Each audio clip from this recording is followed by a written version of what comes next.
네, 감사합니다. 오늘 우리에게 주신 하나님의 말씀은 좀 앞에 좀 잘못됐는데 사도행전 27장 9절에서 12절까지 말씀입니다. 앞에 있는 화면은 조금 오류가 있는데요. 사도행전 27장 9절에서 12절까지 말씀입니다.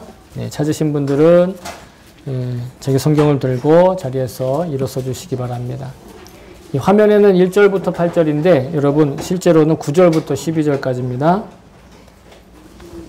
네, 감사합니다. 자, 그러면 우리 같이 한 목소리로 맞춰 받들어 읽겠습니다. 시작.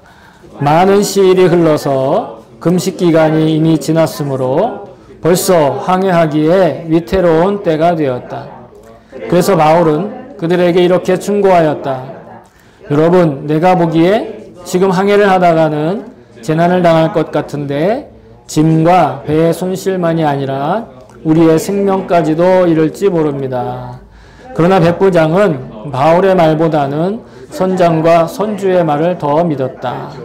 그리고 그 항구는 겨울을 나기에 적합하지 못한 곳이므로 거의 모두는 거기에서 출항하여 할 수 있으면 베닉스로 가서 겨울을 나기로 뜻을 정하였다. 베닉스는 크레타 섬의 항구로 서남쪽과 서북쪽을 바라보는 곳이다. 아멘. 주의 말씀입니다. 모두 자리에 앉아 주시기 바랍니다. 네, 오늘 제가 설교를 위해서 잠깐 기도하겠습니다. 참 좋으신 하나님,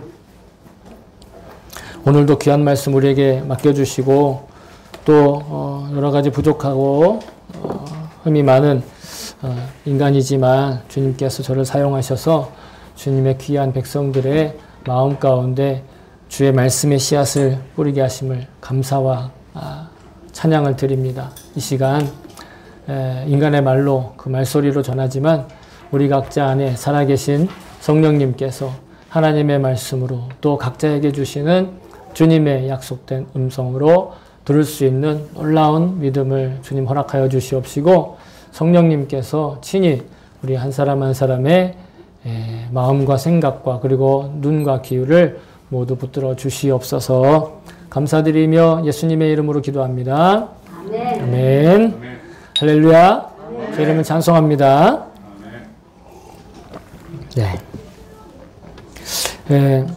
지난주일엔 우리가 하나님께서 우리의 일상 곳곳에 정말 아름다운 경유지와 같은 아름다운 항구라고 불릴 만한 그런 경유지들을 허락해 주시고 또 하나님께서 우리의 삶에 하나님이 세우신 섭리와 계획하심을 그 아름다운 경유지와 경로를 통해서 이끌어 가신다 하는 것을 함께 나누었습니다. 물론 우리 인생에서는 자기의 의지와 혹은 노력과 상관없이 역풍을 만나기도 하고 또는 지체가 되기도 하고 때로는 연착이 되기도 하고 혹은 전차를 갈아타듯이 새로운 루트를 찾아야 하기도 하고 하지만 그럼에도 불구하고 하나님은 언제나 하나님의 섭리 안에 우리에게 항상 아름다운 경유지를 예비하시고 가장 우리에게 좋은 목적지로 이끌어 가신다는 것, 그 사실을 믿고 또한 바울처럼 우리도 언제나 지금 내게 주신 삶의 여건과 지금 내게 허락하신 삶의 정황들이 우리에게 가장 아름다운 경유지로서 믿어지는 그런 믿음을 여러분 다시 한번 축복합니다. 자, 이제 바울의 일행과 이제 그들이 탄 배가 아름다운 항구에서 꽤나 많은 시간들을 머물렀던 것 같아요. 그래서 이제 출발을 하려고 하고 있는데 사실 출발하려 하는 그 시기가 바울이 보기엔 이렇게 적절하지 않았던 것 같아요. 왜냐하면 바울은요, 이미 이전에 많은 이 전도 여행을 통해서 지중해 백길에 대해서 많은 경험을 가지고 있었어요. 최소한 3번 이상. 그죠?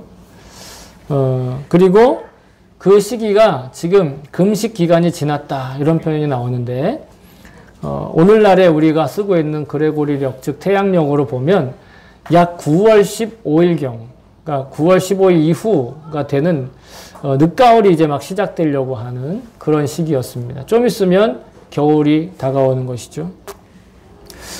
그 시기에 보통은 지중해에서 배를 띄우진 않는다고 합니다. 지금도 아마 그런 뭐 지금은 좀 달라졌을 수 있죠. 지금은 이제 동력이 달라졌으니까 그때는 이 돛을 이용한 배 그리고 지금은 이제 배를 만드는 재료도 많이 발전했지만 그때는만 해도 나무로 보통 만들었을 거잖아요. 그죠? 그래서 위험했을 텐데 하지만 어쨌든 그 당시에 11월 1일부터 다음에 3월 10일까지는 무조건 배 출항을 금지시켰답니다. 당시에는. 왜냐하면 무조건 파선을 하니까. 이러한 시기에 백기를 떠나려고 하는 그 움직임에 대해서 바울은 이번 여행이 좀 위험할 것 같다 라고 얘기를 합니다. 근데 바울이 뱃사공도 아니고 또 배에 대한 어떤 전문 지식을 가지고 있는 건 아니에요. 다만 전도 여행을 많이 해서 그 지역이 그 시기에 얼만큼 위험하다는 걸 이제 체험적으로 알고 있는 거죠. 그래서 그거에 대해서 얘기를 해주는 거예요. 조언을 해주는 거죠. 바울이 자기가 어떠한 이 전도 여행을 하면서 어떠한 경험을 했는지 보낸 편지에 보면 그가 이 위험하고 무서운지를 좀 표현하고 있는 구절이 있거든요. 잠깐 소개를 해드리면 고린도 후서 11장인데 그가 이제 전도 여행을 하면서 3번이나 뭐 태장을 맞았다는 게 곤장 맞았다는 얘기예요. 엉덩이를 맞았다는 거죠. 또 뭐 돌로 맞고 사람들한테 막 사람들이 막 돌 던져 죽이려고 하고 게다가 여기 보시면 3번 파선했다 그랬어요. 그죠? 3번 파선하고 즉 이렇게 배를 타고 가다가 3번이나 배가 깨졌다는 얘기예요. 그리고 어떤 날은 밤새 그러니까 밤낮 그러니까 하루 온종일 그러니까 밤과 낮을 통해서 그 깊은 바다 한간다운 아마 이 배 위에 그러니까 부서진 배 위에 있었든지 아니면 무인도 같은 데 표착을 했든지 그래가지고 그 깊은 바다에 있었다 이렇게 얘기하며 또 심지어는 그러한 이동이 자기에게 있어서는 큰 재난과 같았다 이렇게 얘기를 합니다. 그래서 바다의 위험과 거짓 형제 중의 위험을 이렇게 얘기하는데 그 정도로 바다 여행이 위험하다라는 걸 몸으로 알고 있는 거, 체득하고 있는 거죠. 바울은 이번 여행이 마지막 여행이에요. 그러니까 고린도 성도들한테 이 편지를 보냈다라는 건 그 전에 이미 바다 여행의 많은 위험을 직접적으로 체험했다라는 것이죠. 그래서 성경은 이 누가를 통해서 그 시기는 배로 항해하기에 위태로운 때가 드디어 되었다. 이렇게 구체적으로 얘기를 하고 있는 거죠. 바울은 자기의 경험을 통해 배웠던 지식을 물론 자기는 전문가는 아니지만 지금 백부장과 선장과 선주와 혹은 또 같이 배를 타고 다니는 사람들한테 얘기를 해줬던 거예요. 내가 경험을 해봤는데 이런 위험이 있으니 이번 여행은 좀 자제하는 게 어떻겠는가 서로 이야기를 합니다. 어떻게 보면 굉장히 순리에 맞는 이야기죠. 그죠? 위험한 일에 굳이 그렇게 나설 필요가 없는 거잖아요. 매우 현실적이고 지혜로운 것이었다. 저는 그렇게 생각을 합니다. 그런데 여러분 바울은요 매우 믿음이 좋은 사람이죠. 근데 믿음이 좋은 사람들 하면 보통은 비현실적이고 상식을 벗어나고 뭔가 좀 그런 어떤 남다른 어떤 그런 행동들을 해야 믿음이 좋다 이렇게 말하는 경우들을 종종 봤어요. 상식에 벗어난 행동을 하는데도 저 사람 믿음이 좋아서 그래. 비현실적인 이야기를 하는데도 정말 믿음이 좋네. 근데 여러분 바울은요 자기가 현실에 사는 것보다는 천국에서 주님과 함께 주님 곁에 사는 걸 더 좋아한다고 얘기했어요. 그는 언제나. 바울은 현실주의자가 아니라 어떻게 보면 이상주의자였어요. 그래서 몇 주 전에도 제가 말씀드렸는데 고린도에 있는 성도들한테 말하기를 자기는 너희들하고 같이 있는 것보다 주님과 함께 주님의 나라에 영원한 생명으로 그냥 머무는 게 좋다. 그걸 바라고 바란다. 어떻게 보면 나 빨리 죽었으면 좋겠어. 뭐 이렇게 얘기하는 것처럼. 그러나 내가 여기 살아있는 것이 너희에게 유익하기 때문에. 즉 성도들한테 유익하기 때문에 내가 그런 바람을 잠시 지금 자제하고 있는 거야 라고 얘기를 하는 고백이 나오죠. 여러분, 종종 믿음이 오해가 될 때가 있어요.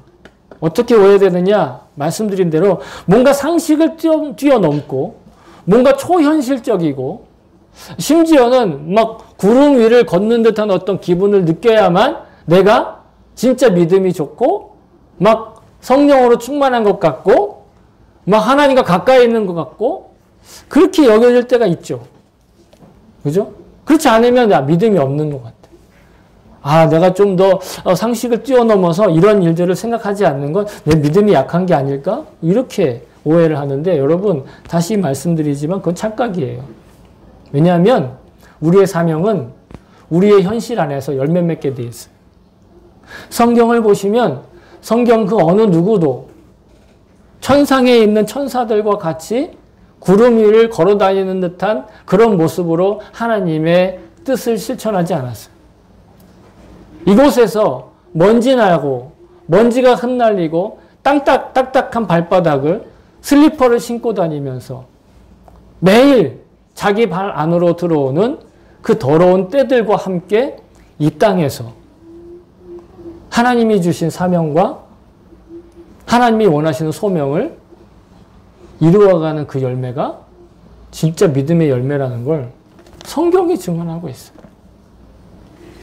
그래서 바울은 순리를 따라 항해의 위험한 그 시기에 배를 타지 않는 것에 대해서 그것이 하나님께 주신 마음이라 생각하고 백부장과 선주와 선장과 그 선원들한테 얘기한 거예요. 자신에게 주신 삶의 기회를 통해서 경험하게 하신 것들을 지혜롭고 또한 시적절하게 활용해서 자기의 소명과 사명을 온전히 감당하는 그 디딤돌로 썼다라는 것입니다. 자기의 주신 현실, 자기에게 주어진 그 사실 무시하지 않았다라는 거죠. 그런 것들을 가볍게 생각하지 않았다라는 거예요. 어떠한 경험이든. 많은 사람들이 심지어 믿는 사람조차도 자신의 경험 중에 후회스러운 경험들을 될 수 있으면 잊어버리길 원하고 될 수 있으면 사용하지 않기를 원하는 사람들이 있어요. 아니요. 그 또한 다 하나님께서 하나님의 뜻을 이루시기 위해서 우리에게 허락하신 소명과 사명의 일부분이에요. 그래서 어떤 사람은 자신의 트라우마가 생긴 것 때문에 그 트라우마 때문에 이렇게 하지도 못하고 저렇게 하지도 못하는, 그리고 그것을 너무 당연하게 생각하는, 물론 트라우마가 자신의 삶에 있어서 걸림돌이 되는 건 사실이에요. 그러나 믿음은 그 걸림돌이 되었던 트라우마를 디딤돌로 해주신다라는, 디딤돌 삼게 해주신다라는 그 은혜를 주시는 것이 바로 하나님을 믿는 믿음인 줄로 믿습니다. 그러니까 믿음은 상식을 초월하는 행동을 해서 증명하는 게 아니라 믿음이 상식을 초월하는 디딤돌로 우리에게 다가온다는 그 상처가, 그것이 믿음의 능력이라는 것이죠. 오늘 본문 11절에 보면요, 바울의 생각과 선주와 선장의 생각이 달랐어요. 그러니까 백부장은 누구의 말을 더 들어요? 선장과 선주의 말을 더 들어요. 근데 여러분, 이게 이상한 일일까요? 이게 나쁜 일일까요? 아니요. 너무 지극히 정상적인 행동이에요. 너무 지극히 정상적인 반응이라는 거예요. 사람들은 그 뒤에 보면 역시 바울의 말대로 배가 나중에 파선하게 됩니다. 여러분, 우리는 사도행전을 다 읽어봤으니까 알죠? 그러니까 거봐, 비전문가이지만 영적인 사람인 바울이 좀 상식이 원하는 얘기 아니더라도 그걸 들었어야 돼. 이렇게 우리가 생각하기 쉬운데, 자, 미래를 알지 못하는 상황에서 보세요. 백부장이 바울의 이야기하는 것과 아무리 그 사람이 배를 많이 타고 파선을 많이 했고 고생을 많이 했다 하더라도 백부장의 입장에서 보면 바울은 어떤 사람이에요?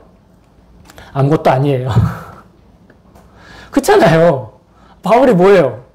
지금 황제에게 자기를 상소를 해서 지금 자기가 호송을 해서 데리고 가는 사람이에요. 그 사람이 아무리 경험이 많고 뭐 유대의 지식이 있고 뭐 좀 성품이 좋은 사람이라 할지라도 그 사람이 배에 대해서 바다에 대해서 전문가는 아니잖아요. 백부장 입장에서 자기가 타고 가는 배의 주인인 선주와 백부장의 입장에서 그 배를 기술적으로 잘 운전할 수 있는 선장이 하는 말이 훨씬 더 설득력 있고 훨씬 더 상식적이고 훨씬 더 선실적이었다는 거죠. 백부장의 입장에서는. 그런데 곰곰이 더 들여다보면, 이 본문을 곰곰이 더 들여다보면 바울은 지금이 항해하기에 어려운 시절이라고 하는 그 순리를 알고 있었어요. 그죠? 앞으로 이렇게 어떻게 될 거라는 순리에 대해서 잘 알고 있었어요. 그런데 백부장이 믿었던 선주와 선장은 자신의 소유권과 자신의 실력을 믿고 지금 빨리 출발하면 내 실력에 그 베닉스라고 하는 크레타 섬에 가서 닿을 수 있다라고 자만했고 내 배, 내 마음대로 하겠다는데 누가 간섭이야 하면서 자신감을 가졌다라는 것이죠. 그래서 그들이 그 항구를 빨리 떠나려고 했던 이유가 뭐냐면 그 항구는 겨울을 나기에 적합하지 않다라는 거예요. 겨울을 나기에 적합하지 않긴 하지만 배를 폭풍 속으로 몰고 가는 것보다는 훨씬 나은 선택이었다라는 거죠. 그곳에 머무는 것이. 그것이 순리라는 것이죠. 그런데 이들은 순리를 쫓기보다는 무엇을 쫓았어요? 실리를 쫓았어요. 오늘 제목이 제가 실리적인 삶과 진리를 아는 삶이라고 제목을 붙인 이유는 이들은 자신의 소유권과 자신의 실력이라고 하는 그 실질적인 이익과 이득을 쫓아가면서 살았던 사람들이에요. 선주와 선장은, 백부장도. 그러나 바울은 어떠한 사람이었습니까? 진리를 알고 그 진리에 합당한 순리를 따라가는 사람.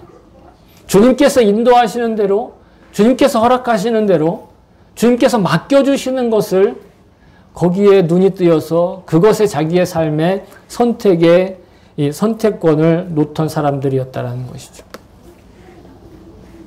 먼저 배를 소유한 선주의 마음을 한번 살펴보길 원합니다. 그는 자신의 이 소유권을 자신 마음대로 쓰고 싶어하는 자만이 있었어요. 교만한 마음이 있었다는 거죠. 그 배는 자기 것이니까 자기 마음대로 출항시킬 수 있고 출항시키지 않을 수 있다는 그런 권리, 권한, 그런 마음이 가득했다라는 것이죠. 여러분, 우리가 사는 이 땅은 어떻습니까? 자본이 주인되어 있다라고 하는 소위 말해 자본주의 세상 아닙니까? 이 자본주의 세상에서 사람들이 가장 중요하게 생각한 소유권이에요. 누가 무엇을 어떻게 가지고 있는가. 그래서 이 집을 하나, 집에 살더라도 빌려서 사는 것과 가지고 있으면서 사는 것 굉장히 크게 다르게 여기지 않습니까? 그런데 여러분, 성경은요, 우리의 삶 자체가 이미 우리가 가지고 있다고 하는 것, 우리가 소유하고 있다 하는 것, 실제로는 그것이 하나님께서 우리에게 맡기신 것이고 허락하신 것이라는 걸 잊지 말라고 계속해서 말씀하고 계세요.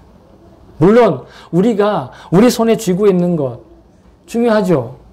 우리가 가지고 있는 소유권을 잘 관리하는 것 굉장히 중요합니다. 근데 그것이 영원토록 내 것이 아니라 하나님께서 내가 이 땅에 살아가는데 나에게 맡기시고 나에게 잠깐 양보하신 거라는, 위탁하신 거라는. 극단적으로 보여주는 예가 예수님께서 제자들에게 말씀하신 이 예화에 누가복음 12장 20절에 어떤 부자의 이야기가 나오는데 그 부자가 어느 해 풍작이 있었어요. 그래서 2배, 3배의 소출을 거두었어요. 보통 그렇게 하면 뭐 누구라도 다 마찬가지겠지만 창고를 크게 지어요. 그리고 큰 창고를 새로 짓고 거기다가 그 수확물을 다 전부 다 이렇게 챙겨놨어요. 그리고 나서 뭐라고 그랬냐면, 아, 이제 나는 아무런 불안감 없이, 부족함 없이 그저 즐기면 되겠네. 그저 재밌게 살면 되지.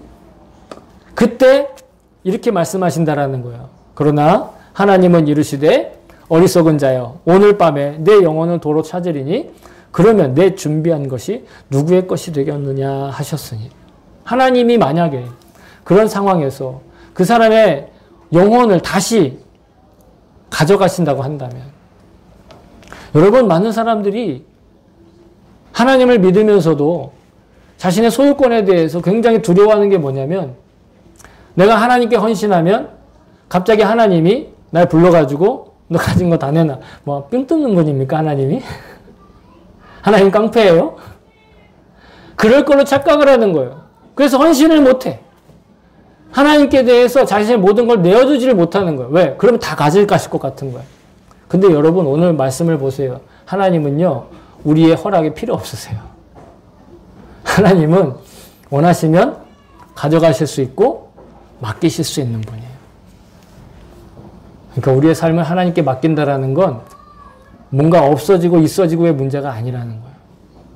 하나님은 우리가 우리의 소유를 막 도둑처럼 가져가시고 강도처럼 빼앗아 가시기를 원하시는 분이 아니라는 거예요.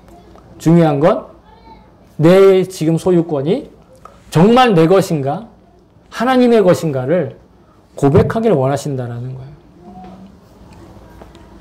잠언은 이런 말씀을 하고 있어요. 잠언 19장 21절에 여러분 이렇게 어떻게 느껴지시는지 모르겠어요. 사람의 마음에는 많은 계획이 있어도 오직 여호와의 뜻만이 완전히 서리라. 사람의 마음, 여러분 이 말씀 굉장히 감동적이죠. 그런데 많은 계획이 있다는 게 뭐예요? 그 사람에게 계획을 세울 수 있다는 건 그에게 뭔가 가진 것이 있다는 거예요. 물질적인 것이든 정신적인 것이든 그가 가진 것이 있으면 그것으로 계획을 세우잖아요. 아니, 가진 것 없는 사람이 무슨 계획을 세워요. 가진 것 없는 사람은 그냥 소망을 품을 뿐이죠. 이렇게 됐으면 좋겠다. 저렇게 됐으면 좋겠다. 가진 것이 많은 사람만이 계획을 세울 수 있어요. 그런데 무엇만이 온전히 현실로 되느냐? 그 사람의 계획이 현실이 되는 게 아니라 하나님의 뜻이 현실이 된다는 거예요. 그 사람이 가지고 있는 계획을 통해서 하나님은 허락하시기도 하고 허락하시지 않기도 한다라는 거예요. 근데 누구 마음이에요? 하나님 마음이에요. 내 노력에, 내 능력에, 내가 얼마나 열심히 믿었는가도 아니고 그냥 하나님 마음이에요. 이런 말 있죠. 랜덤이라고. 또 이런 말도 하죠. 복불복이라고. 그죠? 그 말이 좋은 말은 아니지만 분명히 하나님은 하나님의 뜻대로 우리가 가지고 있는 것들을 얼마든지 사용하실 수 있어요. 사람들은요, 지금 자신의 손에 뭔가 많이 가지고 있으면 만족스러워하고 즐거워해요. 그런데 반대로 자기 손에 가진 게 적으면 낙심하고 근심하게 되는, 이게 인지상정이지요. 그러나 여러분, 만약 자신에게 가진 것만을 가지고 자만하게 된다면 오늘 이 배의 주인인 선주가 택한 것처럼 매우 위험하고도 무모하고 어리석은 판단을 하게 된다는 걸 우린 기억해야 됩니다. 지금 자신의 손에 가진 것이 얼마나 대단하고 얼마나 많은가 아니면 그 반대인가 거기에 마음을 두기보다 내게 주신 소유가 그 진리와 순리에 합당하게 섬기고 활용할 그런 내게 믿음이 있는지 그 믿음을 먼저 점검하고 그 믿음에 순종할 수 있도록 기도하면서 나아가는 것, 그것이 우리에게 정말 필요한 믿음의 반응이다. 그렇게 생각을 합니다. 다음으로 선장의 모습을 보겠습니다. 선장은요, 배를 움직일 수 있는 권한과 권력을 가진 사람이에요. 선주와는 또 다르게.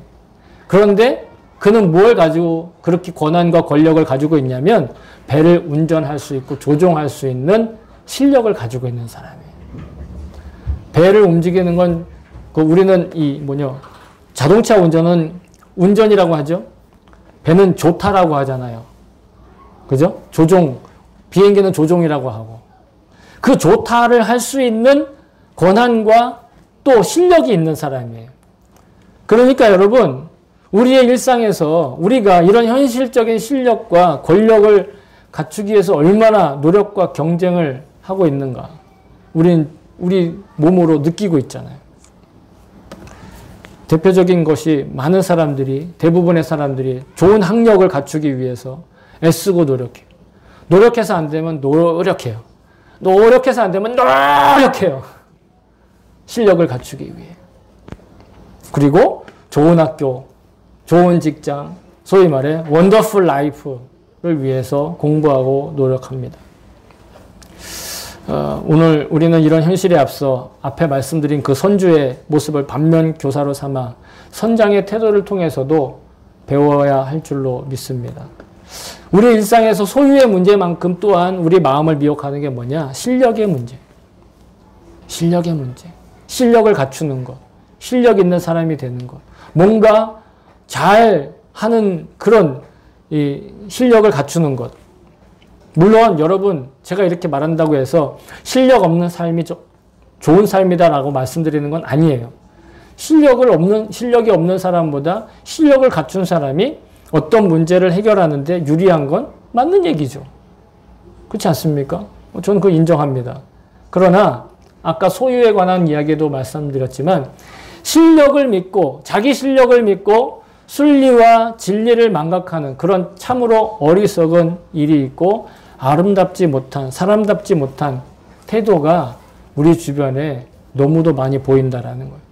실력이 있으면 진리도 거스르고 순리도 역행하는 여러분 구약에 모범이 되는 많은 인물이 있어요. 그 중에 요셉이라는 인물이 있어요. 요셉은 형들에게 미움받고 이집트를 팔려갔는데 거기서 노예로 있었지만 매우 이 권력자의 집에 팔려갔는데 그 집에서도 인정받아가지고 또 다른 권력을 갖게 된 사람이에요. 자, 어떤 권력을 가졌는가? 요셉이 뭐라고 얘기했냐면 자기 주인의 아내에게 이르되 내 주인이 집안의 모든 소유를 간섭하지 아니하고 다 내 손에 위탁하였으니 이 집에는 나보다 큰 이가 없으며 주인이 아무도 내게 금하지 아니하였다. 요셉은 자기 주인에게 신뢰를 받아서 그 주인의 집에 있는 모든 것들을 다 자기가 마음대로 부릴 수 있고 마음대로 활용할 수 있는 그런 권한을 받았어요. 그 정도로 주인이 그를 신뢰한 거예요. 요셉에게 그렇게 맡겼어도 주인이 자기가 손해나지 않는다. 아, 이 자는 나의 뜻대로 모든 것들 잘한다. 그걸 전적으로 믿은 사람, 그 정도의 실력이 있고 권한이 있고 또 능력이 있는 사람이었다라는 거예요. 굉장하지 않습니까? 그래서 자기 자녀들을 요셉처럼 키우고 싶은 사람들이 참 많잖아요. 그죠? 그런데 여러분, 이가 그 실력보다 더 중요한 건 뭐였냐면 그가 자기에게 주어진 그 실력과 권한과 권세의 한계점과 그 선을 분명하게 그을 수 있는 사람이었다라는 거예요. 뭐라고 얘기하냐면 금한 것은 당신뿐이니 당신은 그의 아내임이라. 왜 이 말을 했는지 여러분 아실 거예요. 그 요셉의 주인 보디발의 아내가 요셉의 용모가 너무 훌륭하니까 그에게 자꾸 추파를 던지고 자꾸 성적인 유혹을 했다라는 거예요. 그랬을 때 요셉이 그 유혹에 넘어가지 않고 분명한 자기의 한계의 선을 딱 긋고 그 한계의 선을 지킬 수 있었다라는 거죠.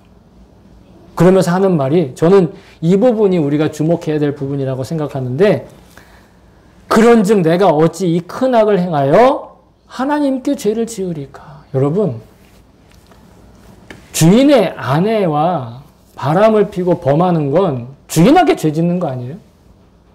주인한테 잘못하는 거잖아요. 그런데 그가 뭐라고 얘기해요? 주인에게 죄 짓는 거라고 하지 않고 누구에게 죄 짓는 거라? 하나님께 죄 짓는 거다.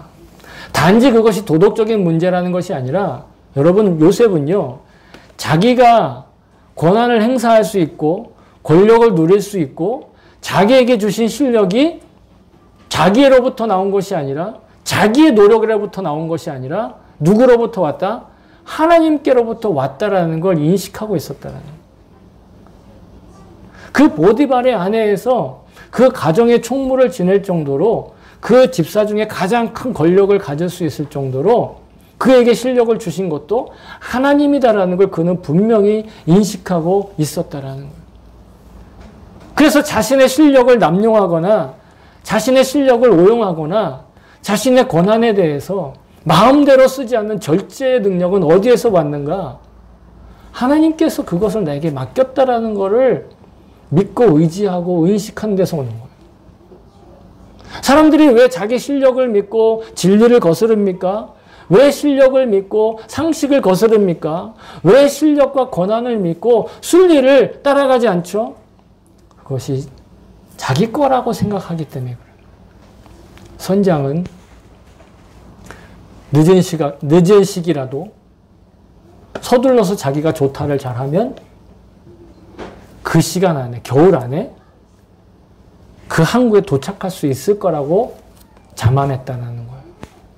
선주가 자기의 배라고 자만하고 교만했던 것과 마찬가지로 선장은 자기의 실력만 믿고 자만하고 교만했기 때문에 그 항해가 위험한 시기라 할지라도 서둘러 떠나 겨울이 되기 전에 이 겨울을 지내기가 부적합한 항구에서 떠나 겨울을 지내기에 족한 베닉스라고 하는 그 항구로 떠나고 싶었다라는 거예요. 우리는 우리에게 주어진 실력과 권한과 권력, 소유를 제대로 제어하지 못하는 것이 바로 하나님께 죄짓는 것이라는 걸 여러분 기억해야 될 것입니다. 세상은 실력이나 소유나 고난과 권력이 다 그 사람으로부터 나온다고 생각해요. 다 그 사람의 노력의 결과라고 생각해요. 물론 표면적으로는 틀린 말은 아니에요. 그러나 똑같은 노력을 해도 또 똑같은 능력이 있어도 똑같이 행동해도 같은 소유나 같은 능력이나 같은 실력을 갖추지 못하는 사람도 얼마든지 많아요. 반대로 아무런 노력도 하지 않았는데 태어날 때부터 재벌의 자녀로 태어나는 사람도 있어요. 부조리하죠. 불의하죠. 그러나 하나님께서 그 모든 것들을 적절한 때에 적확하게 사용하셔서 하나님의 섭리를 이루어 가신다라는 것. 그것이 성경이 우리에게 가르쳐주는 메시지입니다. 또한 그것을 알고 있는, 자신의 한계의 선을 제대로 알고 있는, 그래서 내가 할 수 있는 것과 하지 말아야 될 것을 제대로 컨트롤하고 제어할 수 있는 능력, 그것을 우리는 절제라고 부릅니다.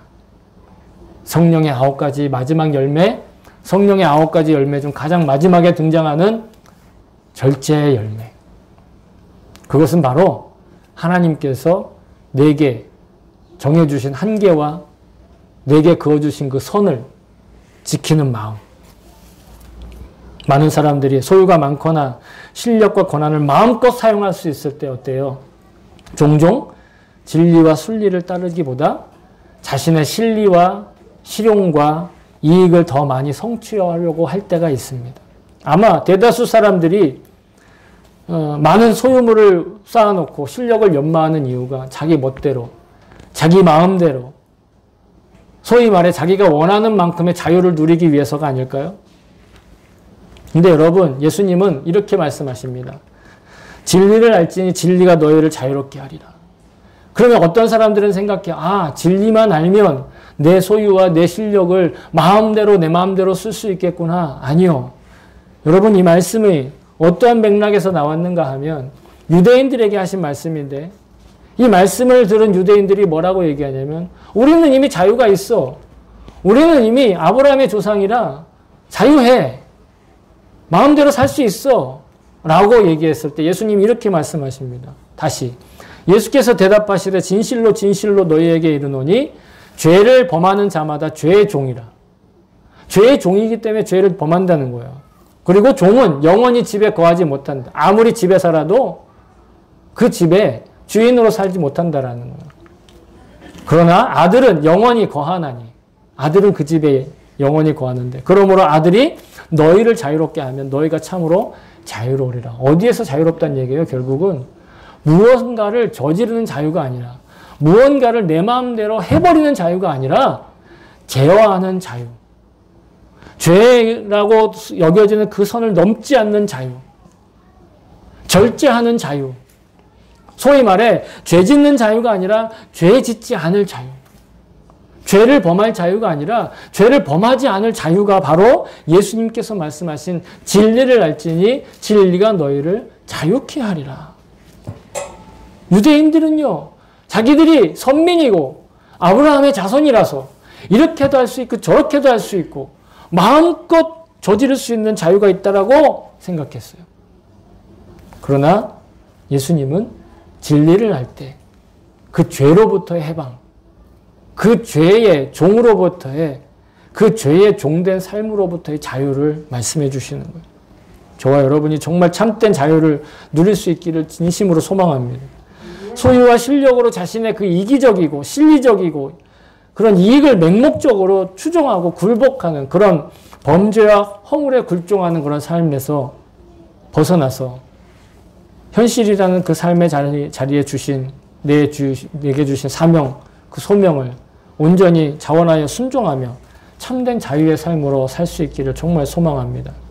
시편은 우리에게 이렇게 말씀합니다.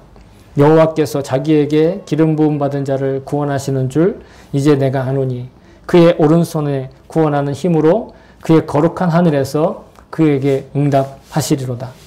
어떤 사람은 병거, 어떤 사람은 말을 의지하나 우리는 여호와 우리 하나님의 이름을 자랑하리로다. 아멘.